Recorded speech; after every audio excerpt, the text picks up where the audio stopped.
பழம் வேணுமா சுடாத பழம் வேணுமான்னு பசியில போய் இந்த மாதிரி கேட்டா அவங்க என்ன சொல்லுவாங்க வேற ஏதோ ஒரு பழத்தை கொடுப்பான்னு சொல்லவும் மரத்தை அந்த பையன் குலுக்குறான்.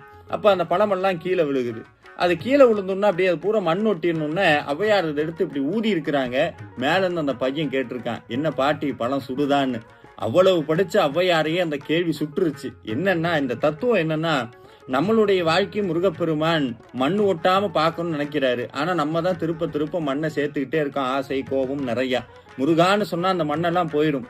அப்படி இந்த அற்புதமான நாவல் மரம் இன்னைக்கும் இருக்குங்க. பழமுதிர் சோலை போனா அந்த விநாயகர் கோயில் பக்கம் அந்த மரத்தை பார்க்க முடியும். இதுல என்ன அதிசயம் அப்படின்னா, எல்லா நாவல் மரமும் ஆடி ஆவணி மாதத்துல மட்டும்தான் பூக்கும் காய்க்கும் அந்த கனியும் உருவாகும். ஆனா இந்த நாவல் மரம் மட்டும் முருகனுக்கு உகந்த ஐப்பசி மாதம் சஷ்டி அந்த நேரத்துல தான் இந்த நாவல் மரம் பூக்கிறது. ஏன்னா முருகனுடைய பாதம் எனும் பூ பட்டதல்லவா. நீங்க முடிஞ்சா போய் பாருங்க, தரிசனம் பண்ணுங்க. நன்றி.